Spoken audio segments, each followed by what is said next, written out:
गंगोत्री से बही ज्ञान की धारा है। हम युग का निर्माण करेंगे, यह संकल्प हमारा है। हम बदलेंगे, युग बदलेगा, यही हमारा नारा है। सद्विचार घर घर पहुँचाएं, यह कर्तव्य हमारा है।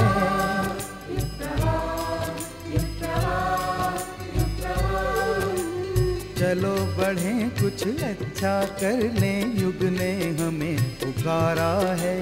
धरती स्वर्ग बनाएंगे, ये शुभ संकल्प हमारा है।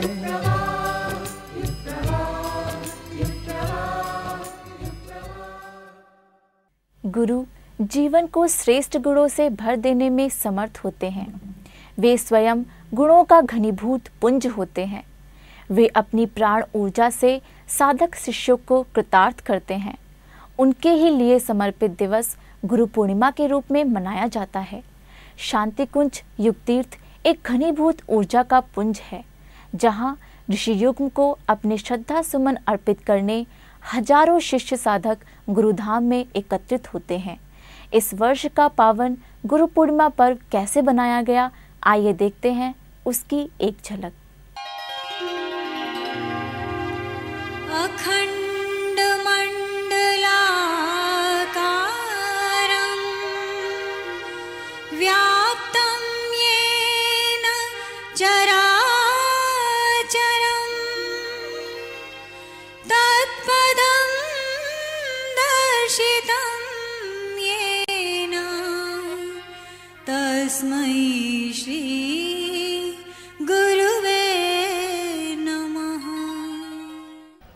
कुछ ही क्षणों में हमारे बीच में श्रद्धेय डॉक्टर साहब, श्रद्धेय जी उपस्थित होने वाले हैं।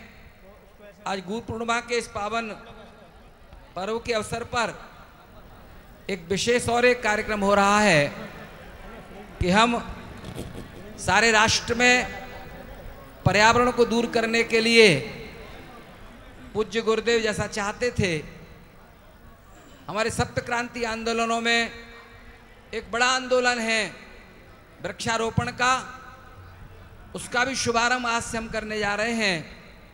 यहाँ गुरु पर्व पूजन के साथ साथ वृक्ष पूजन भी होगा। सनातन धर्म की मान्यता के अनुसार वृक्ष भी हमारे देवता हैं। आप सब भी यहाँ से संकल्प लेकर के जाएंगे, यहाँ से वृक्ष भी प्रदान किए जाएंगे। आप सब वृक्ष भी साथ लेकर के जाएंगे। आज का ये भव्य कार्यक्रम इस आंदोलन के साथ जुड़ जाएगा।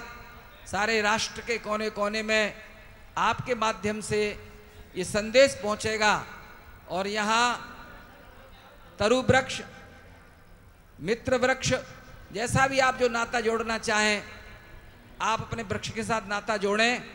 और जहाँ भी कहीं वृक्षारोपण करें वहाँ केवल वृक्ष लगा करके न छोड़ दें, बल्कि उसका लालन पालन पोषण भी करें और उसके साथ अपनी संवेदना जोड़ें, भावना जोड़ें।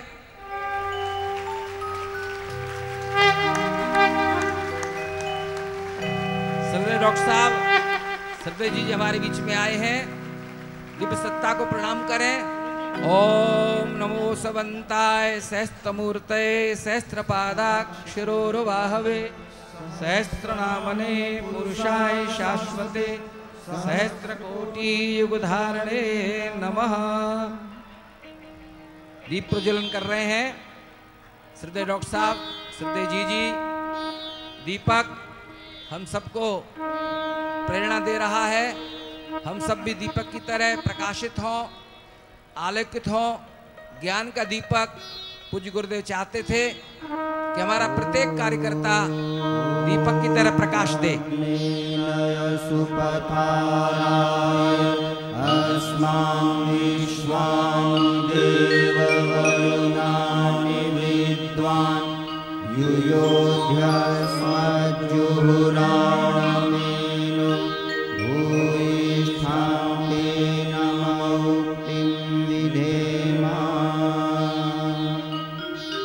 आइए गुरु पूर्णिमा पर्व पूजन के क्रम में श्रद्धेय अजीजी, श्रद्धेय डॉक्टर साहब अब पर पूजन के क्रम में आप सभी के ओर से वो पूजन कर रहे हैं।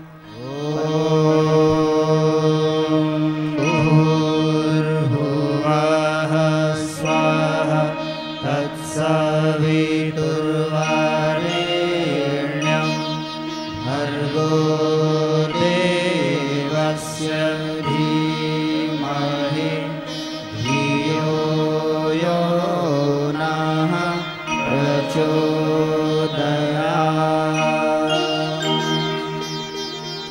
गुरु आवाहनम। गुरु सत्ता जो ईश्वरीय सत्ता का एक अंश है, हमारी प्रार्थना पर अपने आप को प्रकट कर दे ताकि हम उसको समझ सकें, उपयोग कर सकें। हम उनके अनुशासन पालन का विश्वास दिलाते हुए उनका भाव भरा आवाहन करते हैं। सभी भाई बहन हाथ जोड़ करके बैठें। परम पूज्य गुरुदेव वंदनीय माता जी का भाव भरा ध्यान करें। ओम आनंदमानंदकरं प्रसन्नं ज्ञानस्वरूपं निजबोधरूपं योगीन्द्रनित्यं भवरोगवैद्यं श्रीसद्गुरुं नित्यमहं नमामि। ॐ गुरुर्गुरुतमो धाम सत्यः सत्यपराक्रमः निमिषो निमिषः स्रग्वी वाचस्पतिरुदारधीः चैतन्यं शाश्वतं शान्तं व्योमातीतं निरञ्जनं बिन्दुनादकलातीतं तस्मै श्रीगुरवे नमः। ॐ श्रीगुरवे नमः। आवाहयामि स्थापयामि ध्यायामि। ब्रह्मा आवाहनम। शिष्य के नाते अपने अंतरंग एवं बहिरंग क्षेत्र में जो संरचनाएं करनी हैं उनके निर्माण के लिए आदि सृष्टा ब्रह्मा का भाव भरा आवाहन है। उन्हीं की कृपा से हम नई सृष्टि कर सकेंगे। सभी भाई बहन दोनों हाथ जोड़ें। भाव भरा आवाहन। ओम चतुर्मुखाय विद्महे हंसारूढ़ाय धीमहि तन्नो ब्रह्मा प्रचोदयात्। ओम श्री ब्रह्मणे नमः। आवाहयामि स्थापयामि ध्यायामि। विष्णु आवाहनम। गुरु द्वारा प्रदत्त तथा पुरुषार्थ द्वारा जागृत सद तत्वों, सद आकांक्षाओं, परंपराओं के पोषण विकास के लिए पालनकर्ता विष्णु भगवान का भाव भरा आवाहन है। ओम नारायणाय विद्महे वासुदेवाय धीमहि तन्नो विष्णु प्रचोदयात्। ओम श्री विष्णवे नमः। आवाहयामि स्थापयामि ध्यायामि। महेश आवाहनम। अनुपयुक्त के हर्ता रुद्र कल्याणकारी परिवर्तन चक्र के अधिष्ठाता शिव का आवाहन करते हैं। उन्हीं की कृपा के संयोग से जन पुरुषार्थ पतनोन्मुख धारा को पलटकर उत्कर्ष की दिशा में दे सकेगा। अवांछितता की गलाई और सदाशयता की ढलाई का क्रम चलता रहेगा। इन्हीं भावों के साथ भगवान शिव का भाव भरा आवाहन है। ओम तत्पुरुषाय विद्महे महादेवाय धीमहि तन्नो रुद्रः प्रचोदयात्। ओम श्री शिवाय नमः। आवाहयामि स्थापयामि ध्यायामि। व्यास आवाहनम। महर्षि व्यास विद्वत्ता प्रतिभा को आदर्शोन्मुख बनाने की प्रबल चेतना के रूप में अवतरित हों। उनके प्रभाव से ही प्रतिभा मनीषा का भटकाव रुकेगा, कल्याण के मार्ग खुलेंगे। इन्हीं भावों के साथ भाव भरा आवाहन है। ओम व्यासं व्यासकरं वंदे मुनिं नारायण स्वयं यतः प्राप्त कृपालोका लोकायुक्तः कलिग्रहाय नमः सर्वविदे तस्मै व्यासाय कविवेधसे चक्रे पुण्यं सरस्वत्या यो वर्षमिव भारतम्। ओम श्री व्यासाय नमः आवाहयामि स्थापयामि ध्यायामि। वृक्षदेव आवाहनम। वृक्ष गंगा अभियान को इस वर्ष शांति कुंज के निर्देश में गति दी जा रही है। देव मंच पर परम पूज्य गुरुदेव वंदनीय माताजी के साथ वृक्ष देवताओं का भी पूजन श्रद्धेय डॉक्टर साहब और जी करने जा रहे हैं। सबसे पहले वृक्ष देवता का भाव भरा आवाहन करते हैं। गुरुग्राम माटी में रोपित देवभूमि का वृक्ष सुपावन, निर्मल गंगा जल से सिंचित पुत्र मित्र सा तरु मन भावन। देवभूमि की माटी, जन्मभूमि की माटी के द्वारा सिंचित और परम आदरणीय डॉक्टर साहब और जी के द्वारा सिंचित सुपावन इन वृक्षों का भाव भरा पूजन किया जा रहा है। श्रद्धेय डॉक्टर साहब एवं जी वृक्ष देवता का आवाहन कर रहे हैं। आप सभी भाई बहन दोनों हाथ जोड़ लें, वृक्ष देवता का भाव भरा ध्यान करें।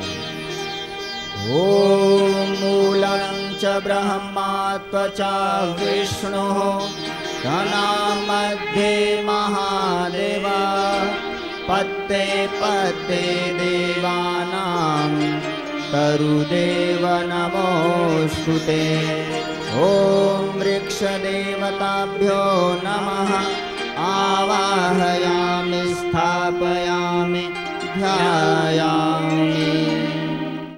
ओम नमोऽस्त्वनन्ताय सहस्रमूर्तये सहस्रपादाक्षिशिरोरुबाहवे सहस्रनाम्ने पुरुषाय शाश्वते सहस्रकोटि युगधारिणे नमः सहस्रकोटि युगधारिणे नमः। कितने अवगुण रहे होंगे, दुर्गुण रहे होंगे, पर पूज्य गुरुदेव की असीम कृपा, अहेतु की कृपा कि उन्होंने अपना बना लिया। उनके चरणों में हमारी श्रद्धा समर्पित हो और हम इस भाव को लेकर के आनंदित हो। संसार की कोई चीज मिले न मिले, धन कम हो या ज्यादा हो, कोई फर्क नहीं पड़ता, पर इस श्रद्धा का धन निरंतर बढ़ता चला जाए। इस आनंद के साथ उनके चरणों में ये गीत प्रस्तुत है। गुरु पूर्णिमा के आते ही छा जाती हरियाली, कष्ट तपन मिटते शिशों के, बढ़ जाती खुशहाली, बढ़ जाती खुशहाली।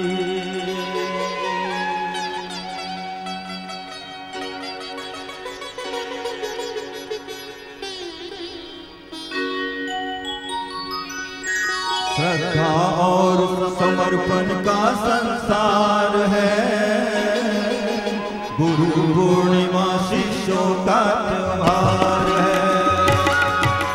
श्रद्धा और समर्पण का संसार है, गुरु पूर्णिमा शिष्यों का त्योहार है।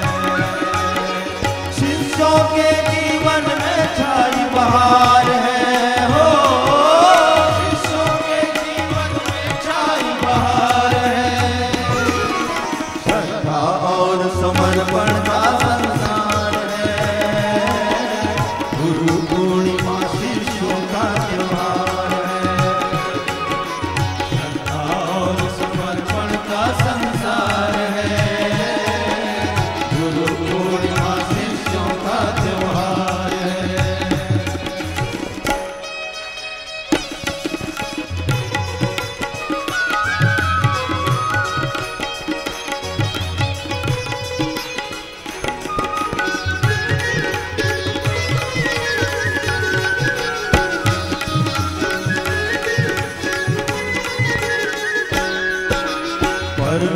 रूठा ऐसा जिसने प्रखर विवेकानंद बनाया। धर्म रूठा ऐसा जिसने प्रखर विवेकानंद बनाया। तोड़ दिया जिसने समर्थ से वीर शिवा गणधर दिखलाया। तोड़ दिया जिसने समर्थ से वीर शिवा गणधर दिखलाया। शिष्यों के हित गुरु का शक्ति प्रवाह है हो। शिष्यों के हित गुरु का शक्ति प्रवाह है। श्रद्धा और समर्पण का संसार है। गुरु पूर्णिमा शिष्यों का त्योहार है। श्रद्धा और समर्पण का संसार है। गुरु पूर्णिमा शिष्यों का त्योहार है।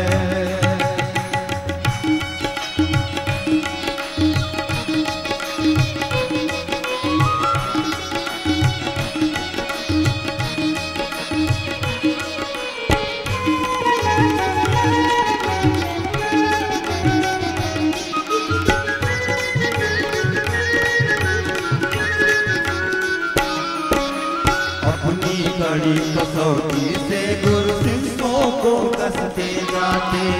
अपनी कड़ी कसौटी से गुरु शिष्यों को कसते जाते। पास हुए उनकी कसौटी में सबकी झोली भरते जाते। पास हुए उनकी कसौटी में सबकी झोली भरते जाते। अनुदानों को पाने का त्योहार है हो।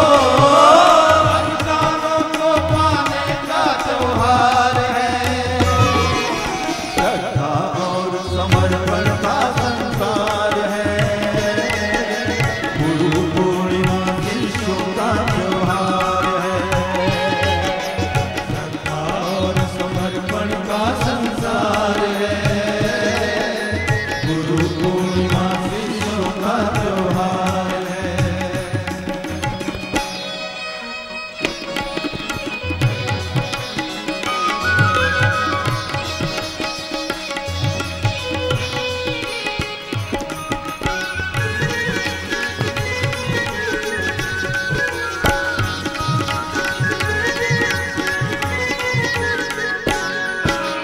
बाहर ढूंढे नहीं गुरु को अंतर मन में खोज निकाले। बाहर ढूंढे नहीं गुरु को अंतर मन में खोज निकाले। जीवन बदले गुरु कारज में गुरु से जीवन साथ सजाले। जीवन बदले गुरु कारज में गुरु से जीवन साथ सजाले। गुरु से ही जीवन है वो संसार है। संसार है। श्रद्धा और समर्पण का त्योहार है। गुरु पूर्णिमा शिष्यों का त्योहार है। श्रद्धा और समर्पण का संसार है। गुरु पूर्णिमा शिष्यों का त्योहार है।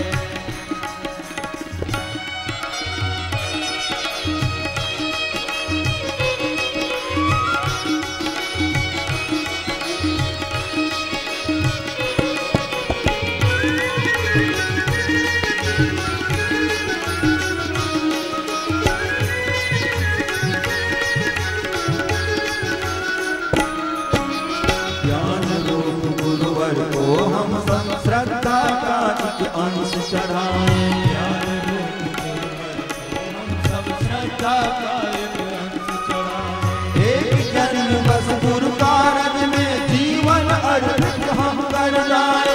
एक जन्म बस गुरु कारज में जीवन अर्पित हम कर जाए। गुरु दीक्षा ने यही पर्व का सार है हो। दीक्षा के क्षण याद करे असार है।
गुरु पूर्णिमा शिष्यों का त्योहार है।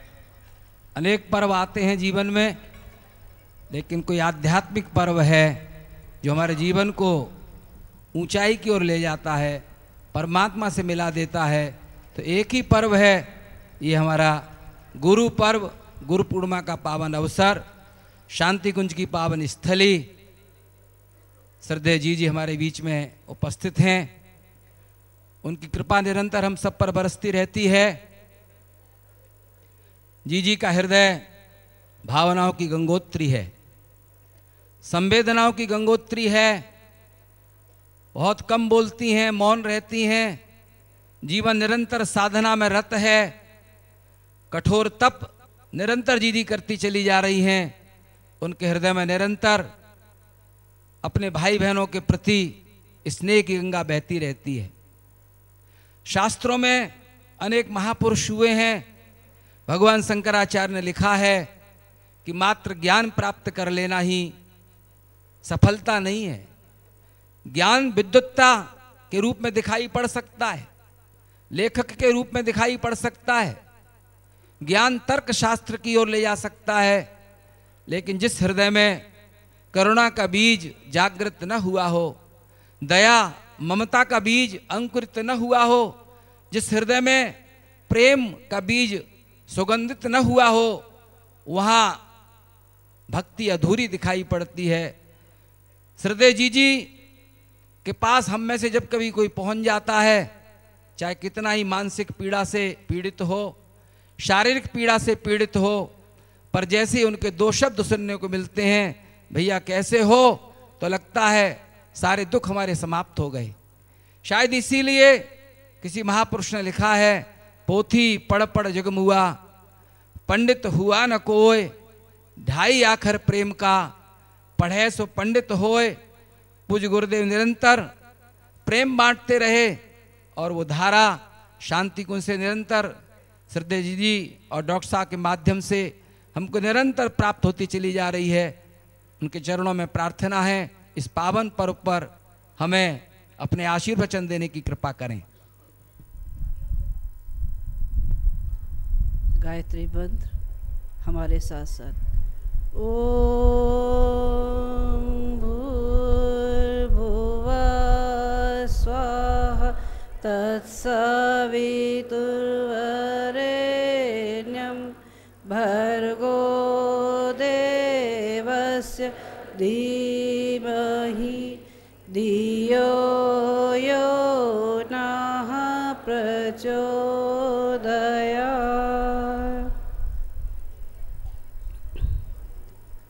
परम पूज्य गुरुदेव और वंदनीय माता जी की सूक्ष्म उपस्थिति में विराजमान शक्ति स्वरूपा माताओं, बहनों और भाइयों, आज गुरु पूर्णिमा का पावन दिन, आत्मनिरीक्षण, आत्म अनुशासन, श्रद्धा के आरोपण का दिन, ज्ञान के पूजन का दिन।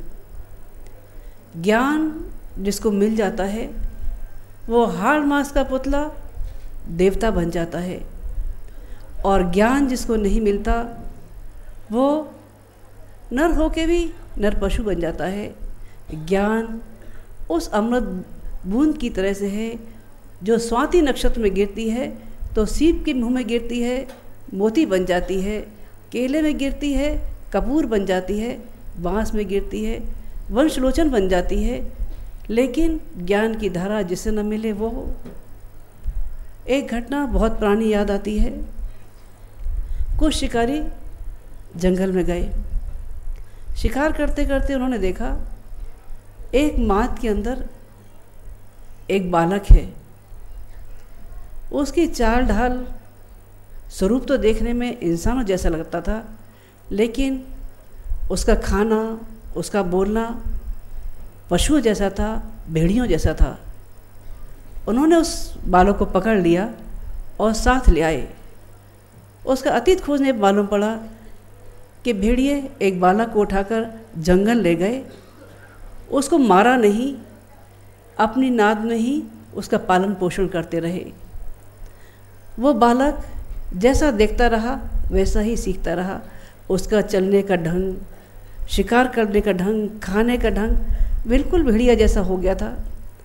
लोगों ने उसको अस्पताल में भर्ती किया, कोशिश की कि इसको कुछ सिखाया जाए, लेकिन वो सीख नहीं सका। वो नर पशु बन चुका था।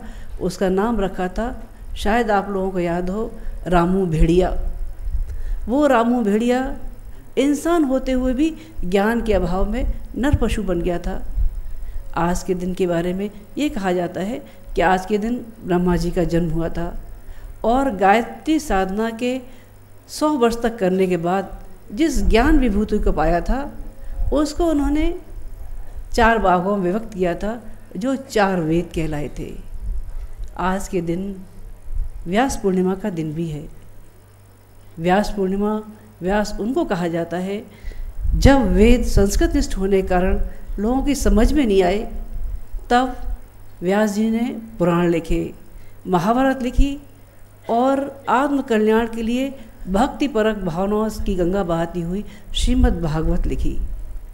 ये वो ग्रंथ थे जो मानव जाति के कल्याण के लिए लिखे गए थे। व्यास उनको कहा जाता है जो अपने आचरण से, अपनी वाणी से, अपनी लेखनी से प्रेरणा का संचार करते हों और जो लोक मानस को बदल देने का साहस कर सकते हों या बदल देने की सामर्थ्य रखते हों, व्यास उनको कहा जाता है। भारतीय संस्कृति, आज का दिन व्यास पूर्णिमा का दिन जानते हैं, आज 5310वीं जयंती व्यास जी की मनाई जा रही है। ये भारतीय संस्कृति में एक परंपरा रही है कि गुरु और शिष्य जब मिलते हैं अपनी अपनी सामर्थ्य के अनुसार साधन लेके मिलते हैं। गुरु अपने अनुदान, शिष्य अपनी पात्रता, गुरु अपनी सिद्धि, शिष्य अपनी साधना, गुरु अपना अनुशासन, शिष्य उसका अनुगमन। जब ये मिल जाते हैं तो चमत्कारिक परिणाम देखने को मिल जाते हैं।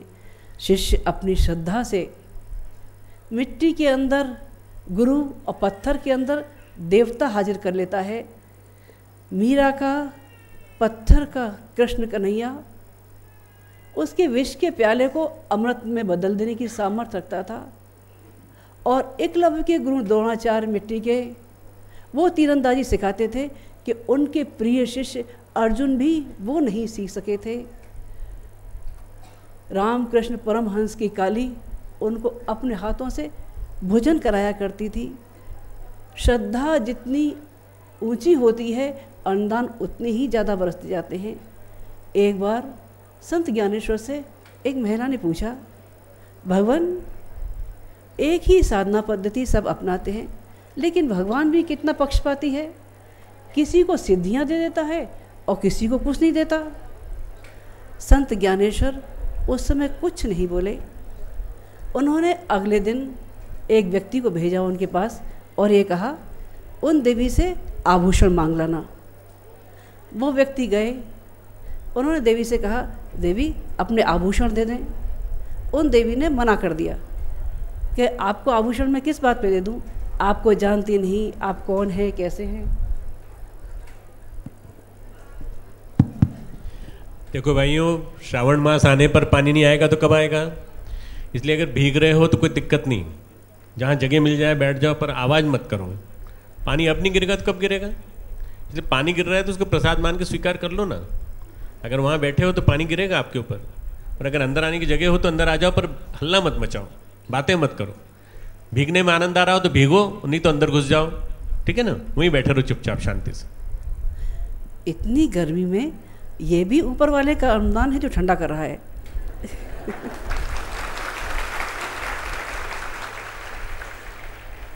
तो भाइयों बहनों, दूध से उस दिन उस महिला ने मना कर दिया कि नहीं, मैं आपको जानती नहीं, मैं आपको पहचानती नहीं, मैं कैसे दे दूं आपको, आप कैसे हैं, क्या है, आपकी पात्रता मुझे नहीं मालूम। दूसरे दिन संत ज्ञानेश्वर स्वयं गए। उन्होंने कहा, देवी आप अपने आभूषण दे दें, जैसे ही काम हो जाएगा मैं आपको वापस दे दूंगी। उस महिला ने आगे कुछ भी नहीं पूछा, घर में जितने भी आभूषण थे सब लाके संत ज्ञानेश्वर को दे दिए। वो कहने लगे, देवी कल जो सज्जन आए थे उनको आपने क्यों नहीं दिए थे? उन्होंने कहा, भगवान जिसको मैं जानती नहीं, जिसकी पात्रता के बारे में मालूम नहीं, उनको कीमती आभूषण कैसे दे दिए जाए? संत ज्ञानेश्वर कहने लगे, देवी आपकी बात का यही जवाब है। जब आप मामूली से आभूषण व्यक्ति की पात्रता दिए बिना नहीं दे सकती, तो वो ईश्वरी सत्ता जिसके पास दिव्य अनुदान भरे हैं, वो बिना पात्रता दिए वो अपने अमूल्य अनुदान कैसे दे दे? उस महिला का समाधान हो गया, अगर पात्रता नहीं है, चाहे वो देने वाले की हो चाहे वो लेने वाले की हो, दोनों ही सत्पात्र जब तक नहीं होते तब तक बात बनती नहीं। कैसी बात नहीं बनती? एक बार गंगा स्नान करने कुछ लोग आए।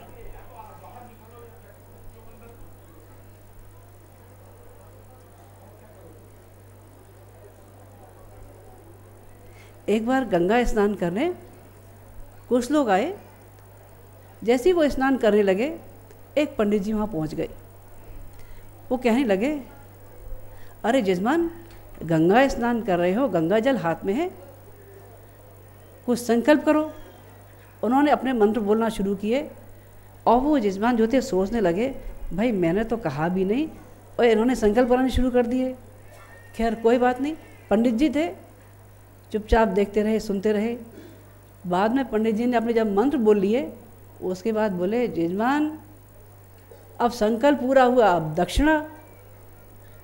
अब जजमान जी भी तेज थे, वो कहने लगे, पंडित जी आपने संकल्प तो कराया, लेकिन जब तक प्रसाद न मिले तब तक कैसे बात बने? पंडित जी ये सोचने लगे, अगर प्रसाद लेने में कहीं जाता हूँ तो कहीं ऐसा ना हो ये जजमान भाग जाए। उन्होंने लिया, नीचे मुँह किया, गंगा जी में से बालू उठाई और जजमान के हाथ पर रख दी। क्या बोले? गंगा जी की बालू का मिश्री करके मान। ये गंगा जी की बालू है, इसको मिश्री मान ले बेटा। अब जजमान जी भी तेज थे, उन्होंने झट से निगाह नीचे की, उन्होंने देखा उनके पैर के पास एक मेंढकी घूम रही थी। फट से लपके उठाई और पंडित जी के हाथ पे रख दी।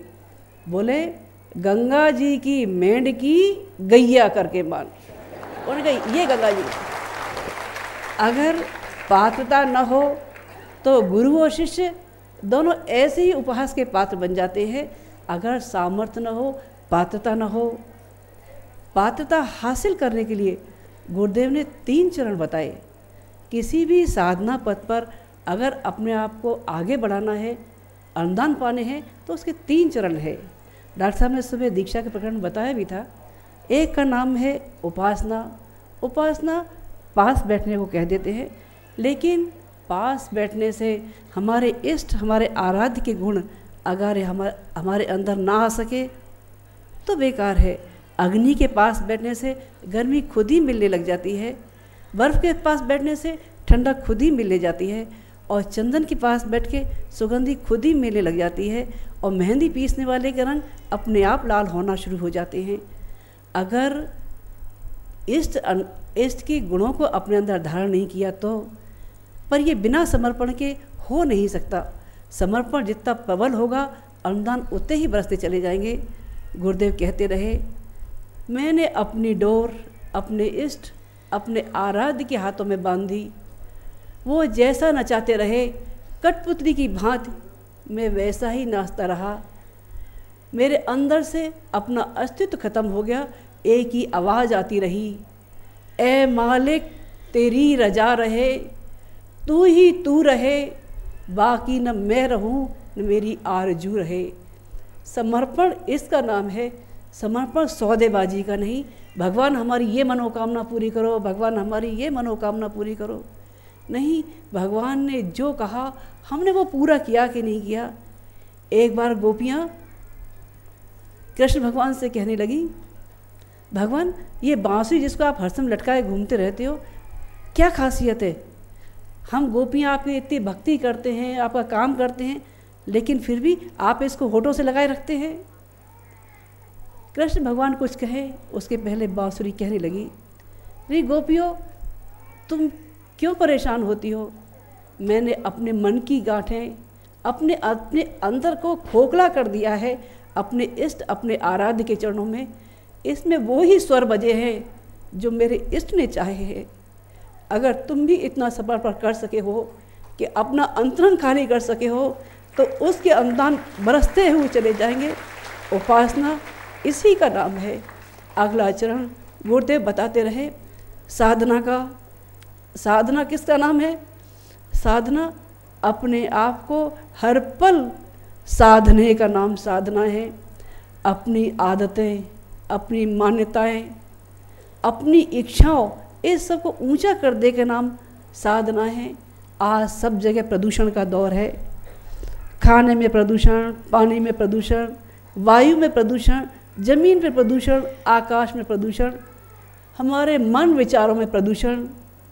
इतना प्रदूषण भरा है, वो ईश्वरीय सत्ता कैसे आए? दिवाली की सफाई होती है तब सारे घर भर में सजावट करते हैं, सफाई करते हैं, केवल ये सोचते हैं इस सफाई में देवी लक्ष्मी हमारे घर में आने वाली है। लेकिन वो इष्ट आराध्य अगर आपके अंतरंग में आना चाहे, ईर्ष्या देश का सारी मलिनताएं, कषाय कल्मशों की अंदर भरी हैं, तब कहाँ बिठा सकेंगे? माता जी कहती रही, कोठरी मन की सदा रख साफ बंदे, कौन जाने कब स्वयं प्रभु आन बैठे। तुम बुलाते हो उसे यदि भावना से, कौन जाने कब निमंत्रण मान बैठे। अगर वो निमंत्रण मान ही बैठे हैं, अगर आने को तैयार है, तो क्या मलिनताओं से भरे अंतःकरण में बिठा सकेंगे? बिठा नहीं सकेंगे। अपने अंतरण को निर्मल कराने का नाम साधना है। अगला चरण गुरुदेव बताते रहे आराधना का। अपने समय, श्रम, प्रतिभा, इस सब को लोक मंगल के लिए नियोजित कर देने का नाम आराधना है। जिस समाज में हम जीते हैं, जिन्होंने हमें जन्म दिया है, जिस माटी में खेले हैं, कपड़े बुनने वाले ने हमको कपड़ा दिया, किसान ने हल जोत के हमको अन्न दिया, बाकी लोगों ने हमको जीने का साधन दिया, गुरु ने मार्गदर्शन दिया, राह चलनी बताई। इनकी अनुदानों से उऋण न हो सके तो आराधना की बात बनती रही। नदी के किनारे एक नारियल का पेड़ था, खूब सारे नारियल थे। वो अपने आप में यूँ प्रसन्न रहता था, इतने सारे नारियल मेरे पास, सिर अहंकार से ऊंचा उठा हुआ नारियल, एकदम पेड़ सीधा खड़ा रहता था। उसी नदी के किनारे एक पत्थर था, वो लुढ़कता पुढ़कता जा रहा था। नदी में जाके एक जगह स्थिर हो गया। नारियल ऊपर से कहने लगा, अरे पत्थर, क्या तुझे शर्म नहीं आती? तेरे अंदर इतना भी स्वाभिमान नहीं कि तू माटी में पड़ा है, लोगों के पैर के नीचे रौंदा जा रहा है, लोग ठोकर मारते हैं, नहाते हैं, फिर भी तू यहाँ पड़ा है? अरे चल हट, दूर चला जा, अपना स्वाभिमान जीवंत रख। पत्थर कहने लगा, मैं बिना पढ़ा हूँ तो क्या, मैं अयोग्य हूँ तो क्या, लेकिन मेरी भावनाएं लोक मंगल के लिए भी कुछ करने की है। मैं और कुछ नहीं कर सकता, तो मैं उन लोगों की राह में कांटे तो न बिछाऊँ, उन लोगों की राह में फूल तो न बिछा सकूँ, तो मैं कम से कम इनके पैरों का आधार तो बन जाऊँ। वो पत्थर लुढ़कता लुढ़कता नदी में चला गया। लहरें अपना काम करती रही, आके टकराती रही। पत्थर इधर से लुढ़कता रहा, उधर से लुढ़कता रहा, कभी ये कोना टूटता रहा, कभी वो कोना टूटता रहा। पत्थर टूट टूट के उसका अस्तित्व ही दूसरा हो गया। एक दिन तेज आंधी आई, ऊपर से नारियल टपाटक टपक पड़े। एक राहगीर ने सोचा, भगवान ने नारियल दिया है, इसको भगवान के मंदिर में रख देना चाहिए। वो नारियल ले गए और भगवान के चरणों में रख दिया। जब वो नारियल भगवान के चरणों में रखा और नारियल ने जब सिर उठा के ऊपर देखा, तो पूजा वेदी पर वही पत्थर विराजमान था, शालिग्राम बना, जिसको वो रोज़ कहता था कि क्या तुझे शर्म नहीं आती। आज वो पूजा के योग्य हो गया। जो लोग लोक मंगल के रास्ते पर चले हैं, जिन्होंने दूसरों के लिए कष्ट कठिनाइयाँ झेली हैं, वो पूजा के योग्य होते हुए चले गए हैं। गुरुदेव ने यही 3 चरण बताए। आज ब्रह्मा जी का भी जन्मदिन है। उन्होंने 4 वेद लिखे, ज्ञान का अक्षय भंडार।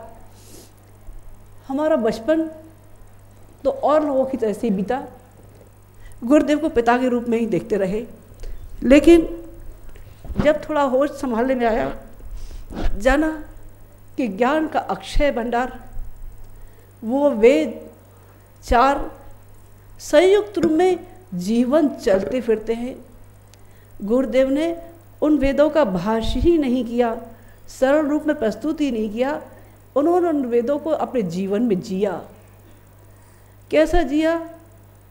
पहले वेद ऋग्वेद वो कहलाए जिसके अंदर ईश स्तुतियाँ थी, ईश वंदनाएँ थी, मंत्र थे, जिसमें ये कहा गया था ईशा वास्यमिदं सर्वम, सब जगह ईश्वर का वास है।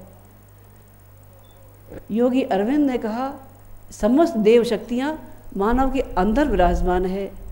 मन इंद्र का प्रतीक है, अग्नि दृढ़ इच्छा शक्ति की प्रतीक है, और सदाशिव रुद्र महाकाल पाप ताप अज्ञान के संहार करता है। ये सब आदमी के अंदर विराजमान है। गुरुदेव ने इन्हीं सब देव शक्तियों को आत्मसात करने के लिए 24 लक्ष के 24 महापुरुषण ही नहीं किए, अन्य कठिन तपस्याएं भी की, जिससे उन्होंने यज्ञ को जन जन का आंदोलन बनाया। और माँ गायत्री जो कभी सीमाबद्ध थी वो जन सुलभ कर दी। गुरुदेव का ये ऋग्वेद वाला स्वरूप हमारी आँखों में आज तैरता है। सामवेद वाला वो स्वरूप जिसमें गीताकार ने कहा वेदा नाम सामवेदोस्मि, वेदों में मैं सामवेद हूँ। कहते हैं भावों में भगवान बसते हैं, और संगीत में भावों को उभारने की सामर्थ्य है। भावों की पराकाष्ठा का नाम है श्रद्धा, और विवेक और विचारों की पराकाष्ठा का नाम है विश्वास। जब श्रद्धा और विश्वास मिल जाते हैं तो ईश साक्षात्कार हो जाता है। तुलसीदास ने यही कहा भवानी शंकरौ वंदे श्रद्धा विश्वास रूपणौ। भवानी शंकर वो हैं जो श्रद्धा और विश्वास की प्रतिमूर्ति हैं। गुरुदेव माता जी को लोग श्रद्धा और विश्वास कहते रहे।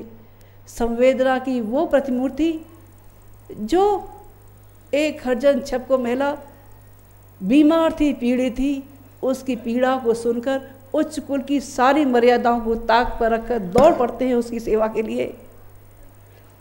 वो तो इंसान थी, लेकिन एक बैल बीमार पड़ जाता है तो उस बीमार बैल को आराम करने के लिए छोड़कर दूसरे बैल के साथ खुद खेत में जुट जाते थे।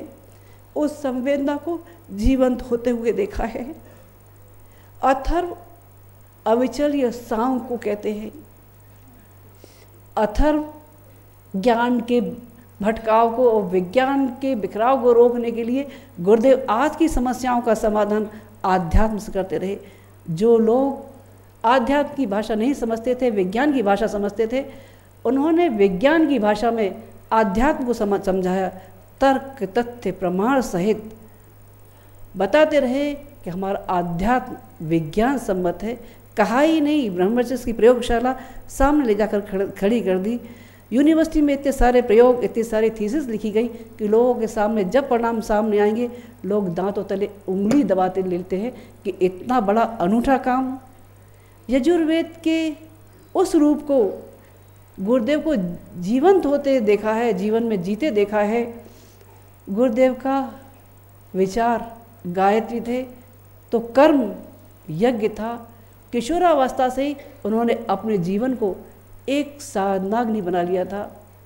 उसमें चाहे वो राष्ट्रीय बलिवेदी पर चढ़ने वाले स्वतंत्रता संग्राम की आहुतियाँ हों, चाहे युग सृजन की वो वेदिका रहा हो, वो अपना सब कुछ इदम न मम कह के समर्पित करते रहे। प्रचुर मात्रा में पैतृक संपत्ति थी, लेकिन उन्होंने समाज के लिए अर्पित कर दी और अपनी आजीविका का निर्वाह स्वयं अपने पुरुषार्थ से किया। इतना ज्ञान का अक्षय भंडार लिखा, हजारों किताब लिखी, बिना किसी रॉयल्टी के समाज के लिए दान दे दी। गुरुदेव ज्ञान के अक्षय रूप चारों वेद संयुक्त हमने एक उसमें देखा है। गुरुदेव जितने गंभीर थे उतने उनका हास्य भी गंभीर था। सन 89 की एक घटना है। जाड़े के दिन थे, समय शायद यही शाम के टाइम का रहा होगा, 3-4 बजे का। उन दिनों समाचार पत्रों में एक रोज समाचार आ रहा था, वो था टिहरी बांध का, कि टिहरी बांध टूटेगा तो उसका पानी हरिद्वार तक सबको बहा के ले जाएगा। सारे यहाँ की प्रशासन भी सतर्क था, सब लोग तैयारियाँ चल रही थी, सामान भी सब इधर से उधर हो रहा था। गुरुदेव के पास लोग बैठे थे, उनमें से गुरुदेव के एक प्यारे बच्चों में एक बच्चा था, हंस के कहने लगा, गुरुदेव ये टिहरी बांध टूट जाएगा और शांति कुंज बह जाएगा तो साहित्य भी सब बह जाएगा, फिर क्या होगा? गुरुदेव हंसने लगे, कहने लगे, अच्छा ऐसा लगता है कि इसीलिए तू अपनी किताबें जो हैं ब्रह्मचर्य में रखता है, पर बेटा वहाँ पे भी गंगा जी हैं, फिर क्या होगा? बोले ऐसा कर, तू अपनी सारी किताबें दे जा, मैं रेगिस्तान में कहीं रखवा देता हूँ ताकि किताबें नहीं बहे, वहाँ बाढ़ पहुँच नहीं पाएगी और तेरी किताबें सुरक्षित रह जाएगी। सबका तनाव वाला चेहरा हंसी में बदल गया, लेकिन गुरुदेव थोड़ी देर रुके और कहने लगे, बेटा अगर कभी ऐसा हुआ भी कि जिसमें सब कुछ बह गया, तो जब कभी भी किसी को मेरे साहित्य का एक भी पन्ना मिलेगा, वो पढ़कर ये हैरान हो जाएगा कि श्री राम शर्मा आचार्य नाम का कोई व्यक्ति था जिसके अंदर देश समाज संस्कृति के लिए इतनी पीड़ा थी, और वहीं से क्रांति की नई ज्वाला और नए बीज पनपना शुरू हो जाएंगे, नई क्रांतियाँ वहीं से उठ खड़ी होंगी। गुरुदेव बड़ी बड़ी बातें छोटे रूप में सहज के जाया करते थे। महाकाल गुरु गोविंद सिंह अकाल तख्त के लिए 5 प्यारों का आह्वान कर रहे थे। गुरुदेव ये उदाहरण हमेशा अपने बच्चों को देते रहे, कहते रहे, गुरु गोविंद सिंह के 5 प्यारों की तरह से मुझे भी मुट्ठी भर लोगों की ज़रूरत है जो देश समाज संस्कृति के लिए अपना सब कुछ दांव पर लगा सकते हो। सन 58 में 5 आत्मदानी पहरे निकल के आए थे। उसके बाद गुरुदेव के आह्वान पर हजारों की संख्या हुई, फिर लाखों की संख्या हुई। आज उनकी राह पे चलने वाले, उनके लिए अपना सब कुछ दांव पे लगाने वाले लाखों लोग मौजूद हैं। भविष्य में संस्कृति के उत्थान के लिए लोगों ने क्या किया, जब कभी भी इसका मूल्यांकन होगा तो इन लोगों को याद किया जाएगा कि देश समाज संस्कृति के लिए समय की धारा को पलट देने वाले लोग भी ऐसे थे जिन्होंने अपने गुरुदेव के लिए अपना सब कुछ दांव पे लगा के आगे बढ़ गए थे। ये मिशन हमेशा उन लोगों का ऋणी रहा है जिन्होंने नींव के पत्थर बनकर आगे हमेशा कदम बढ़ाए हैं और गुरुदेव माता जी के लिए अपना सब कुछ दांव पे लगाया है। आज याद आता है सन 94 का वो दिन, जब गुरु पूर्णिमा के दिन माता जी यहाँ नहीं थी, दिल्ली में थी। माता जी कहने लगी, बेटा गुरुदेव छोड़ के गए, उसके बाद बच्चों को एक सहारा था माँ का। आज माँ स्थूल रूप से नहीं दिखेगी तो बच्चे परेशान हो जाएंगे, तुम जाओ और उनसे कहना स्थूल रूप से भले ही माता पिता ना दिख सके, लेकिन उनका प्यार भरा संरक्षण हमेशा अपने बच्चों के साथ में है। कहते समय उनकी आँखों में पीड़ा, उनकी मन की विकलता, शरीर भले ही वहाँ था लेकिन मन विवश आगे चलने को मजबूर था। उनकी उस पीड़ा को वो देखा है मैंने, उस माँ की तरह से जिसकी छाती में दूध भरा हो लेकिन बच्चा पास में रहो। वंदनी माता जी का प्यार भरा संरक्षण आज भी आपके साथ है। आप दूर दूर से आए, रास्ते की कठिनाइयाँ भी हुई, आपके मन में जो परेशानियाँ रही, सोचते रहे हम किससे कहें जो हमारी पीड़ा का निवारण करे। विश्वास रखना, गुरुदेव माता जी का प्यार भरा संरक्षण आपके साथ है। आज श्रद्धा का पर्व, हम इस जन्म शताब्दी में अपनी निष्ठा, अपनी श्रद्धा, अपने इष्ट आराधना के चरणों में और ज़्यादा प्रबल कर सकें और ज़्यादा मजबूत कर सकें, यही प्रार्थना है। ओम शांति।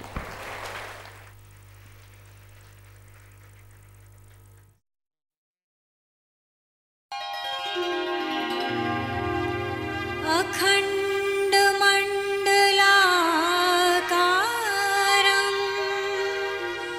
व्याप्तं येन चराचरं तत्पदं दर्शितं येन तस्मै श्री गुरुवे नमः। हमारे उद्गाता एक गीत प्रस्तुत करने जा रहे हैं। चिंतन जिनका अतिशय पावन नाम, शिव स्वरूप उन सदगुरु को है बारंबार प्रणाम, बारंबार प्रणाम। इस राष्ट्र को दिशा मिलेगी तो पूज्य गुरुदेव के चिंतन से मिलेगी, पूज्य गुरुदेव के विचारों से मिलेगी। तात्कालिक आंदोलन बढ़ते हुए हमें दिखाई पड़ सकते हैं, लेकिन जिस आंदोलन में गुरुदेव का चिंतन सम्मिलित नहीं होगा वो आंदोलन भी असफल हो जाएंगे, शांत हो जाएंगे। पर एक आंदोलन जो शाश्वत है, विचार क्रांति आंदोलन, ये तब तक चलता रहेगा जब तक कि मनुष्य में देवत्व का जागरण नहीं होगा और धरती पर स्वर्ग का वातावरण नहीं होगा। इस गीत के माध्यम से हम गुरुदेव के चरणों में अपनी श्रद्धांजलि व्यक्त कर रहे हैं।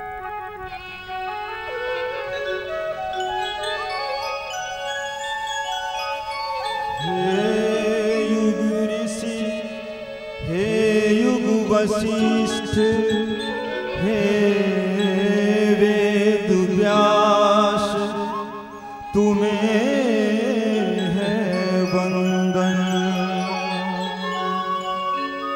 है जग में सद्विचार की खुशबू बन के चंदन, खुशबू बन के चंदन।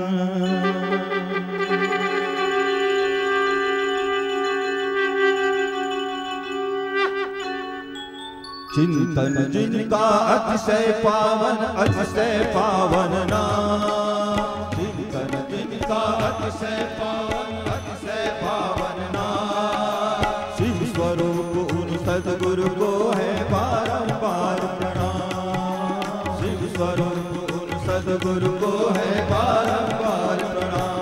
सद्गुरु बारंबार प्रणाम, सद्गुरु सत सत तुम्हें प्रणाम। सद्गुरु बारंबार प्रणाम, सद्गुरु सत सत तुम्हें प्रणाम।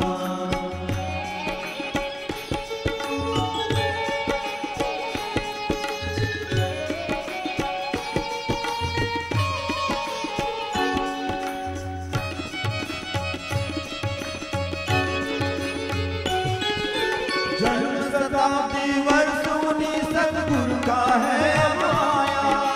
जन्म शताब्दी वर्ष उन्हीं सद्गुरु का है अब आया। दीप स्नेह के अवसिंचन का लाभ सभी ने पाया। दीप स्नेह के अवसिंचन का लाभ सभी ने पाया। अब कर्तव्य हमारा उनके लिए हमें कुछ करना। अब कर्तव्य हमारा उनके लिए हमें कुछ करना। जीना उनके लिए हमें केवल उनके हित मरना। जीना उनके लिए हमें केवल उनके हित मरना। लड़े एकजुट होकर हम सब, लड़े एकजुट होकर हम सब आध्यात्मिक संग्राम। शिव स्वरूप उन सद्गुरु को है बारंबार प्रणाम। शिव स्वरूप उन सद्गुरु को है बारंबार प्रणाम। सद्गुरु बारंबार प्रणाम, सद्गुरु सत सत तुम्हें प्रणाम। सद्गुरु बारंबार प्रणाम, सद्गुरु सत सत तुम्हें प्रणाम।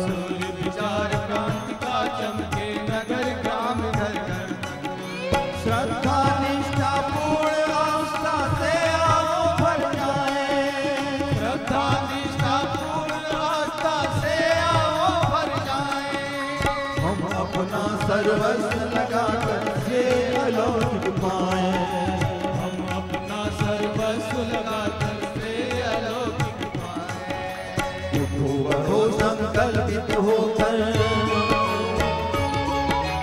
उठो बढ़ो संकल्पित होकर करो नहीं विश्राम।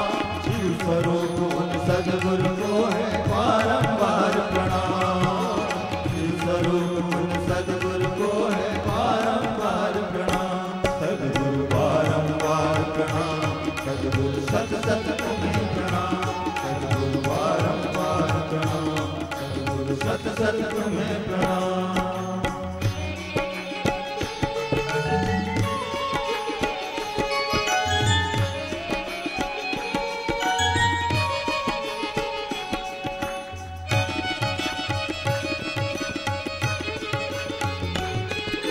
नए सृजन की नए जोश से करें नई तैयारी, नए सृजन की नए जोश से करें नई तैयारी।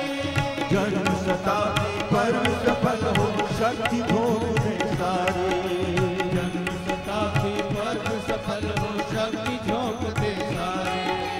देव संस्कृत के गरिमा में अमित बनाए साधक, देव संस्कृति के गरिमा में अमित बनाए साधक। जन जन में देवत्व जगाए बनते जैसी साधक, जन जन में देवत्व जगाए बनते जैसी साधक। सद्गुरु चरण हृदय में रखकर, सद्गुरु चरण हृदय में रखकर करे यही शुभ काम। शिव स्वरूप उन सद्गुरु को है बारंबार प्रणाम, शिव स्वरूप उन सद्गुरु को है बारंबार प्रणाम। सद्गुरु बारंबार प्रणाम, सद्गुरु सत सत तुम्हें प्रणाम, सद्गुरु बारंबार प्रणाम, सद्गुरु सत सत तुम्हें प्रणाम।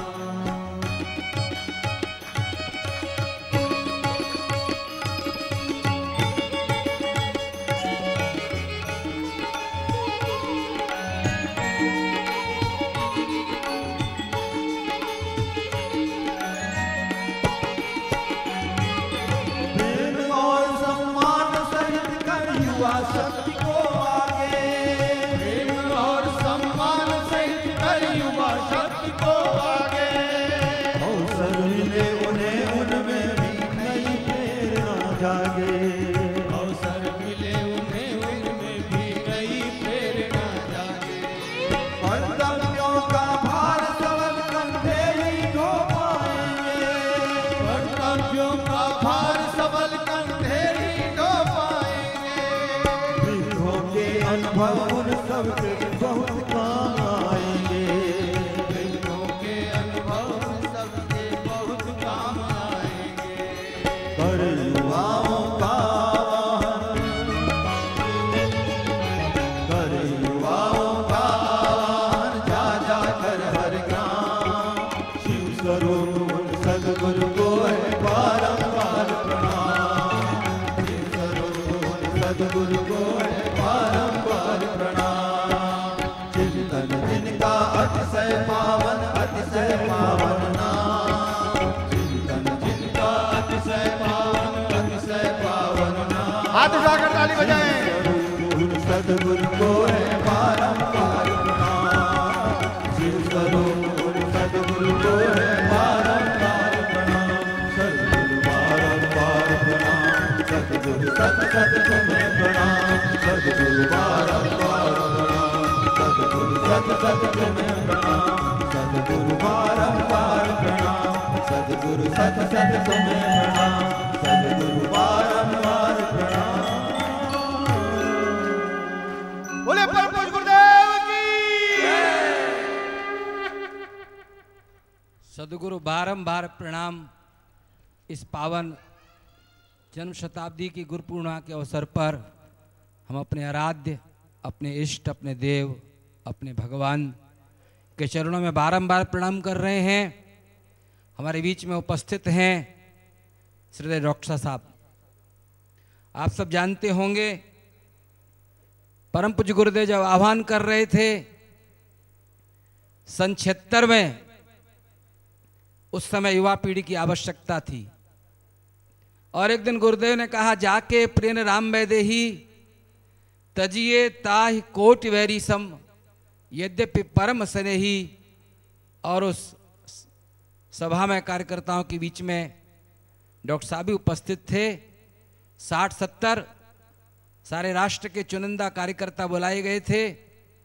सबने सुना ये उद्बोधन, और उद्बोधन सुनते ही जैसा कि शास्त्रों में लिखा है, गुरु की वाणी अग्निवाण के रूप में जब शिष्य के हृदय में प्रवेश करती है तो जलते हुए अंगारे के ऊपर रखी हुई राख छन जाती है, उड़ जाती है।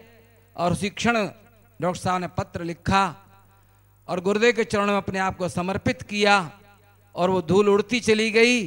और आज हमारे बीच में हैं श्रद्धेय डॉक्टर साहब, जिन्हें पाकर के हम सब गदगद हैं। अखंड ज्योति के माध्यम से व्यक्ति की निराशा दूर होती है। अखंड ज्योति व्यक्ति को नया जीवन देती है। और जब कभी कोई गुरुदेव से मिलने आता था मित्रों, तो गुरुदेव कहते थे, बेटा तू मेरा दर्शन करने आया है, तू मुझे मिठाई खिलाने आया है, तू मेरा है कि नहीं? नहीं गुरुदेव मैं आपका हूं। तो एक बात बता, तू अखंड ज्योति पढ़ता है कि नहीं पढ़ता? मित्रों, गुरुदेव ने लिखा है कहीं, लाखों की भीड़ दर्शन के लिए आती है, पर मेरा अपना तो वो है जो मेरे विचारों को पढ़ता है और विचारों को जीवन में लाने का प्रयास करता है। इस गुरु पूर्णिमा के पावन अवसर पर हम संकल्प करें, अखंड ज्योति में वो आग है, वो चिंगारी है जो न केवल राष्ट्र को, सारे विश्व को प्रकाश दे रही है। डॉक्टर साहब के ऊपर बड़ी जिम्मेदारियां हैं। एक 8-9 वर्ष की यात्रा देव संस्कृति विश्वविद्यालय ने की है। आप सबने अपनी आंखों से देखा वो बीज कैसे अंकुरित हुआ, कैसे फलित हुआ। और इस देव संस्कृति विश्वविद्यालय से आज सारे राष्ट्र को आशाएं बंधी हैं कि धार्मिक क्षेत्र में कहीं कोई युवा पीढ़ी दिखाई नहीं पड़ती थी, लेकिन डॉक्टर साहब के हृदय में कहीं वो दर्द था, क्या युग निर्माण के मंच पर, युग निर्माण की भीड़ में वृद्ध दिखाई पड़ेंगे, युवा दिखाई नहीं पड़ेंगे? तो अब आज सारे देश के संत कहने लगे हैं, यदि युवाओं को कहीं देखना है तो गायत्री परिवार में जाकर देखना चाहिए। जो आवाज लगा रहे हैं, हम बदलेंगे, युग बदलेगा, युवा पीढ़ी के प्रतीक बने हैं डॉक्टर साहब। इस पावन अवसर पर हम सबको संदेश देंगे, हम सबको क्या करना है आने वाले दिनों में। हम सबका साहस जगे, हम सबकी श्रद्धा जगे, अपने आशीष वचन देने की कृपा करें। कमर सीधी कर लें, दोनों हाथ गोद में रखें। आइए हम सब प्रार्थना करें कि हमारी बुद्धि सन्मार्ग की ओर चले। गायत्री मंत्र सविता देवता की उपासना का मंत्र है। सविता देवता गायत्री के देवता, गायत्री मंत्र का जो अधिष्ठाता देवता है वो सविता है, सूर्य है। और उनके माध्यम से हम प्रार्थना करते हैं कि हे प्रसव करने वाले, हे हम सबका पालन पोषण करने वाले सविता देवता, आप हमारी बुद्धि को हमेशा सतपथ पर चलाते रहना। हम कभी भी भटकने न पाएँ, हम कभी गड़बड़ाने न पाएँ।